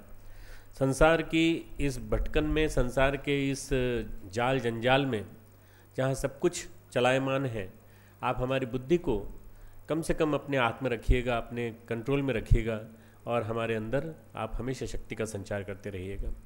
गायत्री मंत्र का अर्थ है, हम उस प्राण स्वरूप, सुख स्वरूप, दुखनाशक, श्रेष्ठ तेजस्वी पापनाशक परमात्मा के दिव्य तेज को अंतरात्मा में धारण करते हैं। वह परमात्मा हम सब की बुद्धि को सन्मार्ग की ओर प्रेरित करें। इसको भाव को मन में धारण करें, सविता देवता के तेज को सोखने का प्रयास करें। सविता देवता आपके अंदर प्रवेश कर रहे हैं, आपको उष्ण बना रहे हैं और आपके अंदर से बाहर तक निकलते चले जा रहे हैं। वो तेज आपको पारदर्शी बना रहा है, आपके रोम रोम में, कण कण में प्रवाहित हो रहा है। ये ध्यान करते हुए गायत्री मंत्र हमारे साथ साथ। ओम भूर्भुवः स्वाहा तत्सवितुर्वरेण्यं भर्गो देवस्य धीमहि धियो यो नः प्रचोदयात्। ओम गुरुर्ब्रह्मा गुरुर्विष्णु गुरुरेव महेश्वरः गुरुः साक्षात् परब्रह्म तस्मै श्री गुरुवे नमः। अखण्डमण्डलाकारं व्याप्तं येन चराचरं तत्पदं दर्शितं येन तस्मै श्री गुरुवे नमः। मातृवत् लालयित्री च पितृवत् मार्गदर्शिका नमोस्तु गुरुसत्तायै श्रद्धा प्रज्ञायुता च श्रद्धा प्रज्ञायुता च। परम पूज्य गुरुदेव और परम वंदनीय माता जी की सूक्ष्म उपस्थिति में उनके चरण कमलों का ध्यान करते हुए यहाँ पर विराजमान इस जन्म शताब्दी वर्ष के गुरु पूर्णिमा पर में यहाँ पर आए हुए देश विदेश के सभी हमारे कार्यकर्ता भाइयों, देवी स्वरूपा बहनों, शक्ति स्वरूपा माताओं, देवतुल्य भाइयों, सभी हमारे बीच में बैठे हुए सम्मानित अतिथिगण। हमारे गोस्वामी तुलसीदास जी ने एक बात लिखी है, गुरु बिन भवनिधि तरय न कोई, गुरु बिन भवनिधि तरय न कोई, ज्यों बिरंच शंकर सम होई। बिरंच ने ब्रह्मा, ब्रह्मा और शंकर के समान भी अगर कोई हो तो गुरु के बिना कोई भवसागर को पार नहीं कर सकता। गुरु ही एकमात्र ऐसा है जो हम सबको पार लगाता है, और जिसके पास कोई गुरु नहीं है उसके लिए जीवन में एक प्रकार से सब कुछ ये कहना चाहिए, चाहे कितने ही साधन हो, कितनी ही कुछ दुनिया में उसके पास विद्या हो, कितना ही उसके पास नॉलेज हो, कितनी PhD की डिग्री हो, वो बेकार है। गुरु हमारे भव सागर से हमको पार लगाता, भव निधि हमारा पार कर देता है। आज का दिन उस गुरु को याद करने का पर्व है। आज का दिन उस सदगुरु को याद करने का पर्व है जिस सदगुरु ने हमें बाहाँ पकड़ करके, उंगली पकड़ के चलना सिखाया। इसके पहले हम चलना तो चलते तो थे, पर हमारा चलना ऐसा ही था जैसे कोई एक अनगढ़ व्यक्ति का चलना। परम पूज्य गुरुदेव ने हमें जीवन जीने की राह दिखाई, हमें जीवन में चलना सिखाया, समझदारी दी, और उसके बाद हमें आज उस राह पे खड़ा कर दिया जहाँ से हम एक उज्जवल भविष्य का पथ प्रशस्त होता देख सकते हैं। मुझे मित्रों याद आती है अपनी 1989 के वो दिन जब छत पे बैठ के हम गुरुदेव के साथ सत्संग करते थे। हमें बड़ा मौका मिला, लगभग 12 वर्ष अंतिम जीवन के, मेरे परम पूज्य गुरुदेव के जीवन के 12 वर्ष जो थे उसमें मैं 8 वर्ष उनके बहुत समीप रहा। 1983 से लेकर 1990 तक का समय, उनके महाप्रयाण तक का समय। और उस महाप्रयाण तक के समय में बहुत सारे विचारों के सानिध्य में आने का मौका मिला, बहुत सारी चीज़ों के सानिध्य में आने का मौका मिला। उनका एक व्यक्तित्व का जो एक विलक्षण स्वरूप था, कई तरह के उनके जो रूप थे, उन सब रूपों को देखने का स्वरूप मिला। ऐसे ही लेटे लेटे धूप के दिन थे, ठंडक के दिन थे, दिसंबर जनवरी का महीना था, 89-90 का समय था। गुरुदेव अपने आप को समेट रहे थे, धीरे धीरे अपनी चेतना को सिकोड़ रहे थे, और सिकुड़ती हुई चेतना के उन पलों में उन्होंने कहा, बच्चों मैंने क्रांति के बीज बो दिए हैं, मैंने क्रांति की फसल तैयार कर दी है, ये बीज उगेंगे तो इनकी सुगंधी चारों तरफ फैलेगी, और देखना ये जो शांति कुंज, जिसको तुम शांति कुंज कह के शांति के लिए आने वालों के लिए आह्वान करते हो, ये क्रांति का अखाड़ा बन जाएगा, क्रांति कुंज बन जाएगा। मुझे समझ में नहीं आया, ये बात बिल्कुल दिमाग में नहीं घुसी। मैंने कहा गुरुदेव ने शांति कुंज नाम क्यों रखा था 1971 में, यदि इसको क्रांति कुंज बनाना था? तो उन्होंने कहा क्रांति कुंज इसलिए कि हमारा जीवन जब तक नहीं बदलेगा तब तक इस शांति कुंज का कोई अर्थ नहीं। शांति कुंज बनाया इसीलिए गया है कि सारे विश्व को, सारे जगत को यहाँ से दिशा मिले, सारे विश्व को यहाँ से मार्गदर्शन मिले। मैंने इसी के लिए तैयार किया है इसको। और तुम देखना, मैंने यही जो बीज बोए हैं, इन्हीं की सुगंधि से मैं बराबर सुबह से शाम तक सुगंधित होता रहता हूँ। मैंने जो बीज बोए हैं, ये ब्रह्म बीज बोए हैं, और इन ब्रह्म बीज से ब्रह्म कमल निकले हैं, और ये ब्रह्म कमल सारे विश्व में फैल जाएंगे। और तुम देखना, थोड़े दिनों बाद भारतीय संस्कृति की प्रशंसा करने वाले विदेशी, भारतीय संस्कृति की प्रशंसा करने वाले बाहर के पाश्चात्य दार्शनिक, वैज्ञानिक सब भागे भागे चले आएंगे और सब मुझे खोजेंगे। और जब मुझे खोजेंगे तो बच्चों तुम मेरे विचारों से उन्हें परिचित करा देना। अगर तुमने उनको मेरे विचारों से जोड़ दिया तो तुम देखना कि सारा विश्व बदल जाएगा, वो देखते देखते परिवर्तन आएगा। मैं जो आपको बात बता रहा हूँ मित्रों, ये बात मेरे कानों में बराबर गूंजती रहती है, ये बराबर मेरे कानों में बराबर ऐसी होती रहती, प्रतिध्वनित होती रहती है। मुझे बार बार लगता है कि परम पूज्य गुरुदेव के विचार धीरे धीरे पहुंच रहे हैं, और परम पूज्य गुरुदेव के विचार जिस तेजी से पहुंच रहे हैं, जहां पर पहुंचना चाहिए वहां, उन यूनिवर्सिटीज़ में, उन सेमिनार्स में, उन वर्कशॉप्स में, उन प्रोफेसर्स के बीच में, हर जगह, भारत में भी और भारत के बाहर भी, कोने कोने में उससे पता चलता है कि हम उनके कई स्वरूपों में से उस स्वरूप को नहीं जानते जो उनका विराट रूप है। हम गुरुदेव को जाने कैसे? पहला जो मेरा बिंदु जिस पर बोलना चाहता हूँ वो ये है कि हम गुरुदेव के स्वरूप को जाने कैसे, हम गुरुदेव को जीवन में उतारें कैसे, हम गुरुदेव को जाने कैसे। तो गुरुदेव को जानने के लिए हमें बहुत ज़्यादा समझना पड़ेगा गीता के हमारे नायक श्री कृष्ण को, योगेश्वर श्री कृष्ण को। योगेश्वर श्री कृष्ण बहुत बढ़िया ढंग से बोलते हैं, देखो मैं न तो देवकी का पुत्र हूँ और न मैं किसी रूप में यहाँ पर जो आया हूँ वो तेरे भाई के, तेरे फुफेरे चचेरे भाई के रूप में हूँ अर्जुन। मैं यहाँ पर हूँ तो परमात्मा के रूप में बोल रहा हूँ, मैं परमात्मा रूप में, विराट रूप में, उस रूप में बोल रहा हूँ। और उसी भाषा में बोलते हुए वो कहते हैं, क्या कहते हैं? वृष्णिनाम वासुदेवो हम, मैं वृष्णियों में वासुदेव हूँ। मैं वो कृष्ण को देख रहे हैं, परमात्मा स्वयं कृष्ण को देख रहे हैं और परमात्मा कृष्ण को देख करके बोल रहे हैं कि मैं वृष्णियों में वासुदेव हूँ। यानी उस विराट रूप की, उस विराट कल्पना के स्तर पे आप भगवान को कल्पना करने करिए, परमात्मा के विराट रूप में वो स्थित होकर के बात कह रहे हैं। और उसी में वो कहते हैं मामेकम शरणम व्रज, तो मेरी शरण में आ जा, तो मेरी शरण में आ जाएगा तो तू कल्याण को प्राप्त हो जाएगा। और उससे उसके क्या हो जाएगा? मोक्ष ईश्यामी माँ शुच, मैं तुझे मोक्ष प्राप्त करा दूंगा, चाहे तू कितना ही पापी से पापी हो, तू चाहे कितना ही गिरा हुआ हो, मैं तुझे पवित्रता को प्राप्त करा दूंगा। ये केवल एक गुरु आश्वासन दे सकता है। इसीलिए कहा गया है कृष्णम वंदे जगत गुरु, जगत गुरु हैं कृष्ण। मैंने परम पूज्य गुरुदेव को कृष्ण के रूप में देखा, मैंने परम पूज्य गुरुदेव को उस परमात्मा के रूप में देखा, परम सत्ता के रूप में, जिसमें वो चले जाते थे भाव दशा में, तो उस भाव दशा में वो बातें बोलने लगते थे जो केवल परमात्मा बोल सकता है। श्री राम शर्मा नाम का एक मथुरा में आवलखेड़ा में जन्मा हुआ व्यक्ति नहीं बोल सकता। मित्रों, उनके अंदर का जो दिव्य पुरुष था, देवी पुरुष था, अवतारी चेतना वाला स्वरूप था, वो जागृत होता था। वो जब जागृत होता था तो वो अखंड ज्योति के स्वरों में निकलता था, जागृत होता था तो उनकी वाणी में निकलता था। पर वो व्यक्ति नहीं जिसको हमने देखा और जो हमारे घर आया। कई बार मुझसे लोग कहते हैं कि शक्तिपीठ का उद्घाटन करने के लिए गुरुदेव आए थे, हमारे यहाँ आए थे, इसी कुर्सी पे बैठे थे, आप देखिए तो सही, हमने कुर्सी को हिलाया तक नहीं है। मैंने देखा वास्तव में नहीं हिलाया, उसके नीचे मकड़ी की जाली भी लगे हुए हैं, हिलाया नहीं, साफ ही नहीं किया। क्यों? क्योंकि वो हिल जाएगी तो गुरुदेव की चेतना हिल जाएगी। अरे इतनी श्रद्धा, ऐसी श्रद्धा किस काम की भाई कि उसको हिलाया तक नहीं है, उसके ऊपर हमने चादर लपेट रखी है और यहीं बैठकर उन्होंने दूध पिया। और आपको डॉक्टर साहब बर्तन दिखाएं जिसमें दूध पिया था। अरे मैंने कहा वो मत दिखाना, बड़ा बुरा हो जाएगा। श्रद्धा हो तो अंधश्रद्धा ना हो, श्रद्धा हो तो उनके विचारों के प्रति हो। परम पूज्य गुरुदेव ने कहा मेरा वो रूप नहीं जिसमें मैं दिखाई पड़ता था, जिसमें मैं कार में जाता था, वो तो ठीक है, मुझे याद करने के लिए सफिशिएंट है, याद करने के लिए काफ़ी है, पर उससे ज़्यादा मेरे उस रूप को जानो जो मेरे वैचारिक स्वरूप है, विचारों का स्वरूप है। परम पूज्य गुरुदेव को विचारों के रूप में जाने तो हम विचारों के रूप में विराट परमात्मा का एक गीता ही नहीं बल्कि श्रीमद् भगवद गीता का भी 1000 गुना बड़ा अंश हमें दिखाई पड़ता है उनके माध्यम से। 3200 किताबों के द्वारा, 70 वाङ्मय के द्वारा और आने वाली न जाने कितनी पुस्तकें मित्रों उनके माध्यम से।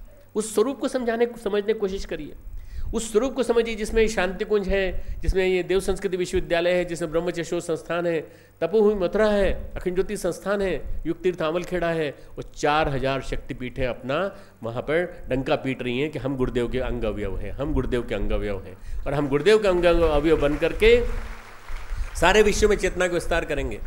मित्रों, एक बैठक हुई पूरे हिंदू धर्म से जुड़े हुए लोगों की कि भाई कौन सा संगठन ऐसा है जो इतना बड़ा काम कर रहा है सारे देश में, गांव में, जन में, लोगों के बीच में। सब कई संगठनों के नाम आए, अंत में सब लोगों ने अंतिम 1 घंटा पूरा के पूरा एक ही पे लगाया कि अगर कोई संगठन हर जिले में, हर गांव में, हर घर में फैला हुआ है तो वो केवल गायत्री परिवार है और कोई संगठन नहीं है। निगाह उसी पे जाती है। मित्रों, बार बार कितनी बड़ी विरासत, कितना बड़ा उत्तराधिकार हमारे ऊपर सौंप गए हैं। हमें सोचना चाहिए, ऐसे गुरु को जानने की कोशिश करना चाहिए, ऐसे गुरु को पहचानने की कोशिश करना चाहिए कि ऐसा गुरु हमारे जीवन में उतरा कि नहीं। शायद नहीं उतरा, शायद हमारा वही पिता वाला स्वरूप है जिसके पास हम बैठे थे, शायद चमत्कारी स्वरूप है जिसको हमने प्रणाम किया था और जिसने हमारे ऊपर आशीर्वाद बरसाया था। शायद ये जो भी उन किताब लिखते थे तो गुरुदेव कहते हैं बेटा मैं बुक सेलर नहीं हूँ, मैं पब्लिशर नहीं हूँ, मैं राइटर नहीं हूँ। राइटर तो बहुत सारे हैं, दिन में लिखते हैं और शाम को शराब पीते हैं रात में। ऐसा राइटर नहीं हूं बेटा मैंने क्रांतिकारी चिंतन दिया है, क्रांतिकारी विचार दिए हैं, और मेरा बिजनेस नहीं है किताबें बेचना। तुम किताबें ले जाओ, किताबें बांटो, किताबें पढ़वाओ, और किताबें पढ़वाने के बाद लागत मूल्य पर उन किताबों को जितनों को तुम दोगे, तुम देखना देखते देखते जिसके पास ये विचार पहुंचेंगे आग लग जाएगी, उसको आग लग जाएगी। वो जब क्रांति आती है तो विक्टर ह्यूगो ने कहा है कि दलदल में और कीचड़ में भी आग लग जाती है, जहां पानी होता है वहां भी आग लग जाती है जब क्रांति आती है। गुरुदेव के विचार पढ़ करके ऐसी क्रांति आएगी मित्रों, जब कीचड़ में और दलदल में भी आग लग जाएगी, देखते रह जाएंगे लोग। हमें उसी विचार क्रांति की शुरुआत के अवसर पर हमें गुरुदेव को पहचानना। जन्म शताब्दी है, 100 वर्ष के होने आ रहे हैं। 100 वर्ष की अवस्था वाले गुरुदेव आज हमसे क्या अपेक्षा रखते हैं? 100 वर्ष की उम्र हो रही है उनकी। 100 वर्ष की उम्र में हमसे कुछ चाहते हैं। वो चाहते हैं कि मुझे घर घर पहुंचा दो, वो चाहते हैं कि मेरे विचारों को पढ़ाओ, वो चाहते हैं कि साधना करो और कराओ। गिनी चुने कार्यक्रम है, साधना करो और कराओ, विचारों को पढ़ो और पढ़ाओ। तो मित्रों ये होगा कैसे? ये होगा तब जब हम उनको जीवन में उतारेंगे। कैसे उतारें? गायत्री मंत्र का पहला चरण, तत्सवितुर्वरेण्यम, तीनों लोगों को साक्षी मानकर मैं सविता देवता के तेज को अपने जीवन में वर्ण करता हूं। गुरु को अपने जीवन में विवेक के रूप में वर्ण करिए, गुरु को अपने जीवन में तेज के रूप में वर्ण करिए, गुरु को अपने जीवन में श्रेष्ठता के रूप में वर्ण करिए, गुरु को अपने जीवन में देवत्व के अधिष्ठाता के रूप में वर्ण करिए। 4 चीजें जीवन में। तेज, मैं गायत्री मंत्र का अर्थ बोल रहा हूं, कुछ नहीं बोल रहा हूं। सवितुः वरेण्यम, वर्ण करना है। भर्गो, तेज, देवस्य, देवत्व, और इन सब का जो सार है पूरा विवेक। विवेक हमारे जीवन में आना चाहिए। मित्रों जब विवेक आता है तो हमारे विचार सब सही दिशा में चलने लगते हैं। अभी विवेक नहीं आया है, अभी गायत्री मंत्र आ गया है पर विवेक नहीं आया। सद्विचार सद्विवेक जब आएंगे तो क्रांति होने लगेगी अंदर। एक एक सेल, एक एक जीव कोश, एक एक हमारा स्नायु संस्थान का सेल, हमारे सिनेप्सेस, ये सब के सब झंझना के बोलने लगेंगे और ये कहने लगेंगे कि वास्तव में परिवर्तन होने लगा है। विवेक का जागरण मतलब अंदर से कुछ ऐसी फलश्रुतियाँ ऐसे निकलने लगती हैं कि आदमी अपने आप बदल जाता है। विवेक आते ही सबसे बड़ा परिवर्तन जो आता है मित्रों, वो आता है हमारे अंदर सद्विचार जन्म लेने लगते हैं और सद्विचार उठने लगते हैं। और सद्विचार जब उठने लगते हैं, विवेक का आगमन, सद्विचार का उठना, और उसके बाद सतपथ पर चलना। धियो यो न प्रचोदयात्। ये गायत्री मंत्र की जो व्याख्या है, इसको गुरुदेव को जीवन में उतारने से आप जोड़ लीजिए। तत्सवितुर्वरेण्यम भर्गो देवस्य धीमहि धियो यो न प्रचोदयात्। हम श्रेष्ठ मार्ग पर चलें। श्रेष्ठ मार्ग पर चलें कैसे चलें? सतपथ पर हमारे विचार चलने चाहिए, सतपथ पर हमारा जीवन चलना चाहिए, सतपथ पर हमारा आचरण चलना चाहिए, सतपथ पर हमारे सारे के सारे क्रियाकलाप चलना चाहिए। जीवन में 3 ही संपदा है, एक ज्ञान और एक भाव, तीसरा है कर्म जो हम लेकर के आए हैं। कर्म करना पड़ेगा। ज्ञान, भाव और कर्म, इन तीनों में पवित्रता बनी रहे, शुद्धता बनी रहे, इसके लिए प्रयास करना चाहिए कि विवेक हमारे जीवन में अवश्य आता रहे। मित्रों विवेक यदि आएगा तो हम कभी भी गड़बड़ाएंगे नहीं। विवेक ने ही हमारे जीवन की बागडोर बनाई है, विवेक ने ही हमारे जीवन का लक्ष्य तय किया है। परम पूज्य गुरुदेव ने हमें सबसे बड़ा वरदान ये दिया गायत्री मंत्र के द्वारा। और भी कोई मंत्र दे सकते थे, नमो भगवते वासुदेवाय, और भी कोई दे सकते थे, नमः शिवाय, कोई भी दे सकते थे। सभी मंत्रों में ताकत है, पर जो सबसे बड़ी ताकत है मित्रों वो है इस गायत्री मंत्र में छिपे हुए भर्ग के, इस गायत्री मंत्र छिपे हुए विवेक में, इस गायत्री मंत्र में छिपे हुए देवत्व में, इस गायत्री मंत्र में छिपे हुए जो सविता देवता का जो तेज है वो, यदि ये हमारे अंदर समा जाए, ये हमारे अंदर आ जाए तो गायत्री मंत्र जीवन में फलित होने लगे। जब तो बहुत कर लिया परंतु प्राण नहीं आ रहा, हमारे जीवन में फलित नहीं हो पा रहा। यदि वो होने लगेगा तो हमारे व्यक्तित्व बदल जाएगा, आमूलचूल बदल जाएगा। बोलने में, वाणी में, हर दृष्टि से हम कीमती बन जाएंगे, हम सोने के बन जाएंगे, और देखते देखते लोग हमें पूजने लगेंगे, लोग हमें कहने लगेंगे भाई वास्तव में किसी को देखना हो तो गुरुदेव अगर शेर थे तो गुरुदेव का बेटा शेर तो नहीं है पर कम से कम शेर के बच्चे से कम नहीं है। ऐसा ना कहे। एक गुरुदेव एक कहानी सुनाते थे, एक हाथी को बकरी पैदा हो गई, हाथी भी शर्मिंदा और बकरी भी शर्मिंदा। मेरा बाप इतना बड़ा और हाथी सोचे मेरी बच्ची इतनी छोटी है, हे भगवान कहाँ मुझे होना चाहिए था हाथी का बच्चा जैसा होना चाहिए, मेरे साइज के हिसाब से नहीं हुआ। ये कोई शान की बात नहीं है। अरे शानदार बनो ना, जैसे गुरु थे, गुरु जैसे शानदार बनना है। तो शानदार बनना कैसे बनना है? सिंह का बेटा सिंह, शेर का बेटा शेर। अगर आचार्य श्री राम शर्मा के बेटे हो तो फिर वैसे ही बनो जैसे वो थे।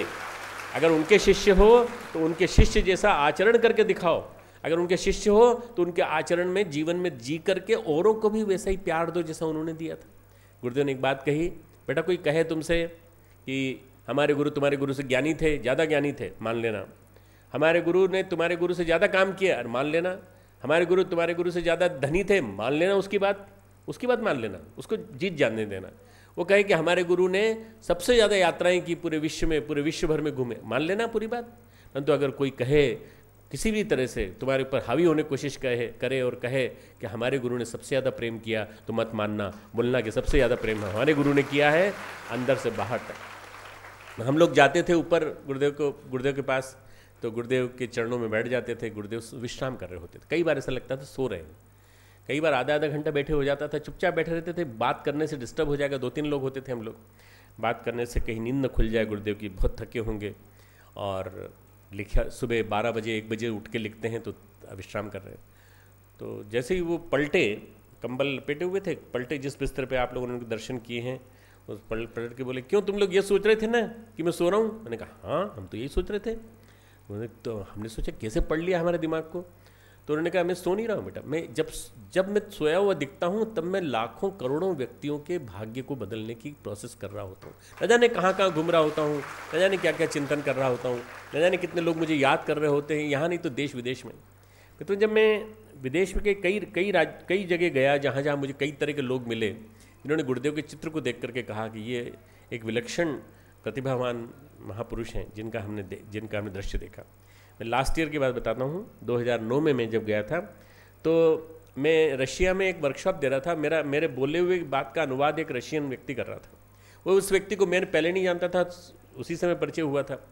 मैं परिचय दे रहा था गुरुदेव के बारे में बता रहा था। इसी बीच में स्लाइड प्रोजेक्टर से उनके स्लाइड के चित्र दिखा रहा था। इसी बीच मैंने साहित्य बंटवाया। तो उनमें करीब सेलेक्टेड 80-90 प्रोफेसर थे रशिया के सेंट पीटर्सबर्ग के बहुत एक प्रसिद्ध इंस्टीट्यूट में, जहाँ पर हम लोग बैठे थे, लुई पास्चर इंस्टीट्यूट, वहाँ हम लोग बैठे थे। और वहाँ का सबसे प्रसिद्ध, जो लुई पास्चर ने सारे वैक्सीन्स और ये सब बनाया, आपको मालूम है। वहाँ पर उन्होंने जो एक सज्जन थे वो उठ के खड़े हुए, उनको नोबेल प्राइज़ के लिए 2 बार नामांकित किया गया और उनको न जाने कितने अवार्ड रशिया के मिले हैं। तो वो आए मेरे पास और बोले कि ये जो व्यक्ति है, ये जो महापुरुष है, इनके ऑरा को मैंने पढ़ा और ऑरा को पढ़ने के बाद मुझे लगता है कि ये व्यक्ति इस समय भी हैं। मैंने कहा नहीं, इस समय नहीं है, उनको शरीर छोड़े को इतने साल हो गए, 20 साल से ज़्यादा होने को आ रहे हैं। बोले नहीं, मेरा मतलब सशरीर नहीं है, मेरा मतलब है कि पूरे के पूरे विश्व वसुधा में संव्याप्त है और आने वाले दिनों में सारे विश्व का परिवर्तन करने के लिए वो गतिशील हैं। ये मेरा सोचना है। मुझे बाद में लोगों ने बताया कि इनकी जो रीडिंग्स होती हैं बड़ी वैज्ञानिक होती हैं और विज्ञान सम्मत होती हैं। ऐसे महापुरुष, उन्होंने कहा, कभी आते हैं और ऐसे महापुरुष हजारों लाखों सालों बाद पैदा होते हैं। बोले पिछले 5000-10,000 साल में ऐसा महापुरुष नहीं आया। जो ये आया है ये परिवर्तन करने के लिए आया है और सारे विश्व वसुधा को बदलने के लिए आया है। और आपका भारत बड़ा सौभाग्यशाली है क्योंकि भारत जगत गुरु बनने जा रहा है। आपको मालूम नहीं है, भारत जगत गुरु बनने जा रहा है और भारत और रशिया के माध्यम से पूरी क्रांति की लहर फैलेगी। मित्रों, मैं आश्चर्यचकित रह गया कि जो व्यक्ति मुझे नहीं जानता था, थोड़ी देर पहले तक मैं उसको भी नहीं जानता था, बाद में पता चला ये प्रोफेसर हैं, उस व्यक्ति को इतना कुछ मालूम है, उस व्यक्ति को इतना कुछ मालूम। हम लोग अपने गुरुदेव को नहीं जानते, हम लोग अपने गुरुदेव को नहीं पहचानते। हम लोग अपने गुरुदेव को उतना ही जानते हैं जितना कि उन्होंने हमारे सामने भोजन किया, उन्होंने हमारे सामने वो बैठे और हमारे सिर पे हाथ फेरा। ठीक है, प्यार का स्वरूप जानना बहुत जरूरी, पर यह भी तो पहचानो कि परमात्मा चेतना के रूप में प्रतिष्ठित थे। ये भी तो पहचानो कि परिवर्तन की प्रक्रिया गतिशील कर रहे हैं और ये भी तो पहचानो कि क्रांति का सरंजाम जुटा चुके हैं। मित्रों, अगला महीना सितंबर का महीना क्रांति अंक लेके आ रहा है आपके पास। क्रांति अंक बड़ी साइज में होगा, विशेषांक है, विशेषांक। और आप देखना एक एक पन्ना आपको बताएगा कि विश्व के कोने कोने में क्या हो रहा है। गुरुदेव के माध्यम से, गुरुदेव के उद्धरणों के माध्यम से अगर आप उस क्रांति अंक को ज़्यादा से ज़्यादा लोगों के बीच में पहुँचा सके तो वास्तव में सबसे बड़ा ये इतना बड़ा पुरुषार्थ होगा कि जन्म शताब्दी के पहले क्रांति अंक के माध्यम से हमने लोगों के बीच में विचार क्रांति पहुँचाई। परम पूज्य गुरुदेव का जो सबसे बड़ा स्वरूप है विचार क्रांति का स्वरूप है। उन्होंने विचारों को अपना अष्टशस्त्र बनाया। अष्टशस्त्र बड़ी मुश्किल बात है समझना। अष्टशस्त्र हमारे पास क्या होते हैं? अष्टशस्त्र के रूप में हम लोग ब्रह्मदंड लिए घूमते हैं। मेरे पास एक ब्रह्मदंड होता है, विदेश में भारत में कहीं भी जाता हूँ ब्रह्मदंड लेके जाता हूँ। जो अंगरक्षक चला करते हैं हमारे राजनेताओं के, उनकी रक्षा तो नहीं कर पाते हैं, पर वो अंगरक्षक साथ चलते हैं और वो स्टेनगनधारी होते हैं, न जाने क्या क्या लिए होते हैं, ये उनके अस्त्र शस्त्र हैं। पर गुरुदेव ने कहा हमारे अस्त्र शस्त्र विचार है, हमारे अस्त्र शस्त्र विचार है। बोले गुरुदेव ने क्या अस्त्र शस्त्र क्या है, को समझने की कोशिश करना। कवच, अस्त्र शस्त्र, कवच हमारा होना चाहिए जिससे हमारी रक्षा कर सकें। कवच क्या है? देखो, नारायण कवच है, शक्ति कवच है, गणेश कवच है, विष्णु कवच है, शिव कवच, न जाने कितने कवच हैं। इनका कवच का जाप करने के बाद हमारे व्यक्तित्व के अलग अलग अंगों में अलग अलग शक्ति स्थापित हो जाती है और फिर कुछ करने की जरूरत नहीं है, वो शक्ति अपने आप रक्षा करती है हमारी। इतना विज्ञान सम्मत है हमारा तंत्र, इतना विज्ञान सम्मत है हमारा धर्म, अध्यात्म, ये कवच है। इसके अलावा दूसरा कवच वो है जो वीर लोग पहना करते थे, लोहे का आर्मर जिसको कहा जाता है, वो पहन करके लड़ने जाते थे और लड़ते थे तो तलवारें टकरा के टूट जाती थी, कोई कुछ नहीं हो पाता था नुकसान। ये कवच है, कवच। परंतु हमारे यहाँ संस्कृति में क्या कहा गया, कुछ और कहा गया। हम सुनाते हैं, हमारे भाई लोग हमारा साथ देंगे। कवच हमारा गुरु अनुशासन, शस्त्र अनूठे श्रम प्रतिभा। कवच हमारा अनुशासन, शस्त्र अनूठे श्रम प्रतिभा। सैनिक है हम महाकाल के, अस्त्र सबल श्रद्धा निष्ठा। सैनिक है हम महाकाल के, अस्त्र सबल श्रद्धा निष्ठा। कवच हमारा गुरु अनुशासन, शस्त्र अनूठे श्रम प्रतिभा। कवच हमारा महाकाल के, अस्त्र सबल श्रद्धा। कवच हमारा गुरु अनुशासन। गुरु के प्रति अनुशासन यदि हम मानते हैं तो हमारा कवच है। अगर गुरु का अनुशासन नहीं मानते तो वो रक्षा नहीं करेगा। गुरु के अनुशासन को जीवन में उतारें। शस्त्र अनूठे श्रम प्रतिभा, श्रम करने की वृत्ति। देखो, अभी 35,000 लोगों ने नाम लिखा दिया है कि वो आ रहे हैं सितंबर महीने में, जो यहाँ काम करने के लिए गुरुदेव की जन्म शताब्दी वर्ष में। न जाने कितने लोग काम करेंगे, हजारों लाखों लोग काम करेंगे। श्रम न जाने कितने लोग करते हैं पूरे क्षेत्र में। श्रम और प्रतिभा, ये दो ऐसे शस्त्र हैं जो हमें अपने यूज करने हैं। इसके अलावा क्या है, हम महाकाल के सैनिक हैं, तो इसलिए अस्त्र क्या है हमारे पास? अस्त्र है सबल श्रद्धा निष्ठा। यदि हमारे पास ये होगा तो मित्रों, हम न जाने क्या से क्या कर दिखा सकते हैं। बलिदानी संकल्प जगा कर आगे बढ़ते जाना है, असमंजस में समय गवा कर कायल नहीं कहाना है। वीरों शौर्य दिखाना है, वीरों शौर्य दिखाना है। बिरबुल बज गया महाकाल का, वीरों शौर्य दिखाना है। असमंजस में समय गवा कर कायल नहीं। आप उठा के ताली बजाइए और गाइए। शौर्य दिखाना है, कायल नहीं कहाना है। वीरों शौर्य दिखाना है, वीरों शौर्य दिखाना है, शौर्य दिखाना है। राजमणि महाकाल की। गुरुदेव ने एक बार हमसे चर्चा के दौरान कहा, हमने कहा गुरुदेव पायलट बाबा हमको मिले कुंभ में पायलट बाबा हमको मिले और उन्होंने कहा कि आपके गुरुजी तो हमारे साथ थे और उन्होंने हमारे साथ घूमते थे और हमारे साथ चना मुरमुरा खाते थे।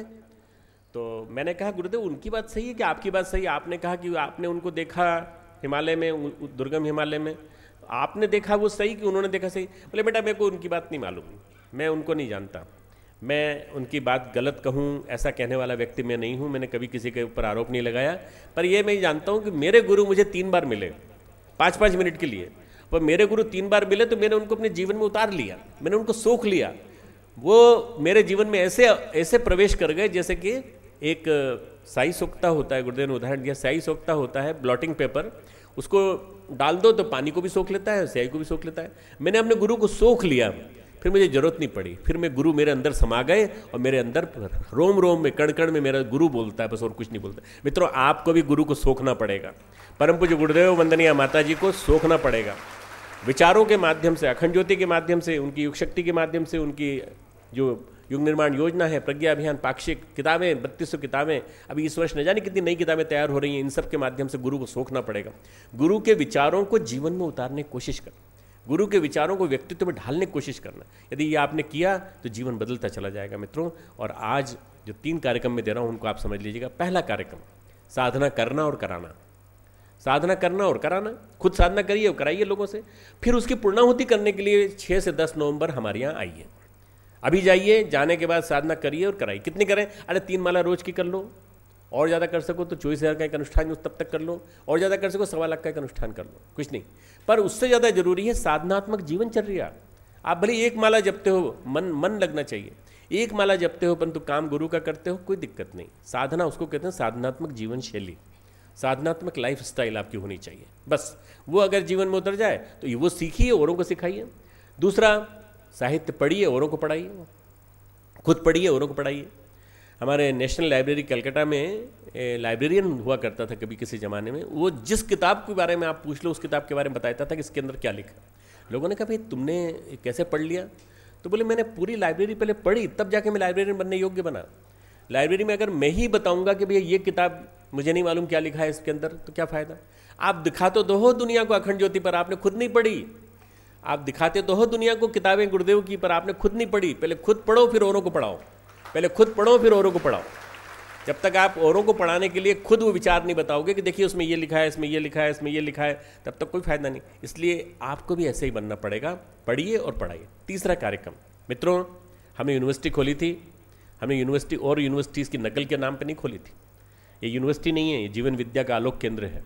ये यूनिवर्सिटी नहीं है, युवाओं की क्रांति का केंद्र है।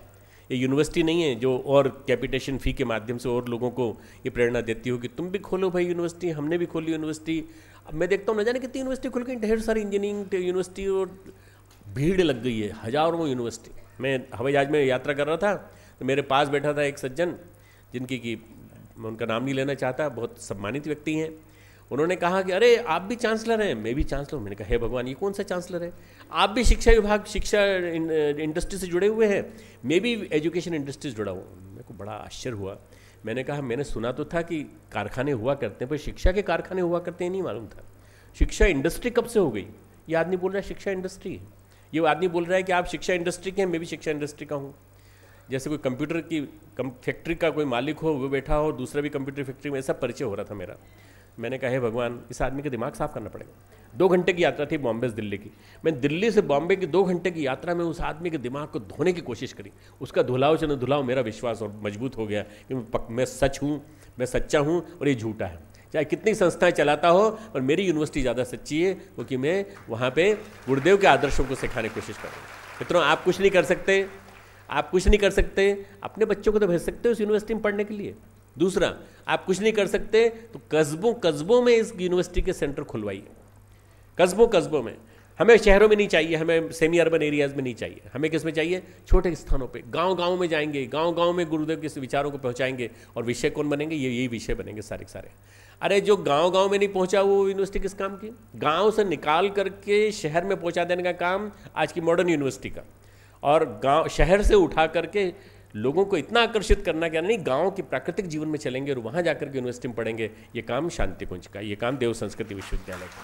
तीसरा आंदोलन, विद्या विस्तार का आंदोलन। गांव में, कस्बों में, घर घर में जीवन विद्या के केंद्र, घर में डिस्टेंस एजुकेशन के सेंटर खुलना चाहिए। मित्रों, खोलेंगे और आने वाले 5-6 वर्षों में, 7-8 वर्षों में बदलाव दिखाएंगे। अगला साल गुरुदेव का अनुयाज वर्ष है, जिसमें हम सौर साधना के प्रयोग करेंगे अनूठे।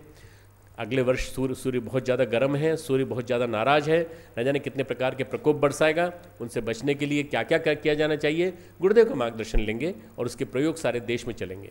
और उसके आने वाला देश जो वर्ष है 2013 वाला जो वर्ष है, वो स्वामी विवेकानंद की 150वीं जयंती है।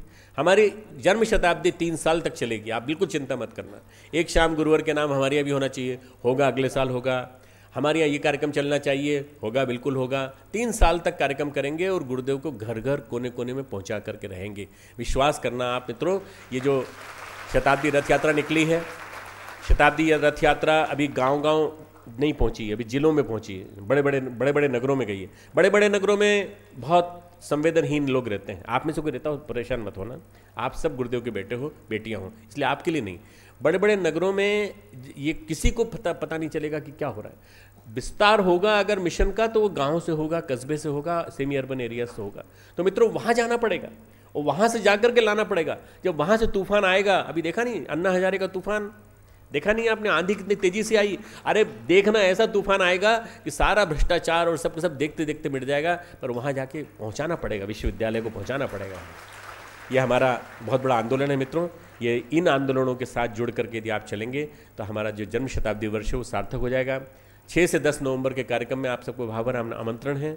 आप अपनी जो भी कुछ आपके अंदर हो, जो भी कुछ भाव श्रद्धा जो भी हो, समय श्रम श्रद्धा प्रतिभा और आपके अंशदान के रूप में जो भी कुछ दे सकते हो, वो आज गुरु पूर्णिमा के दिन संकल्प ले लीजिए। एक संकल्प और अंतिम संकल्प, अपने हृदय क्षेत्र में आप एक जो संवेदना की गंगोत्री बहा सकते हैं। अंदर सूख गया, मरुस्थल के समान हो गया, ध्यान की गंगोत्री अंदर बहाइए और ध्यान के माध्यम से अपने जीवन को बदलने की कोशिश करिए।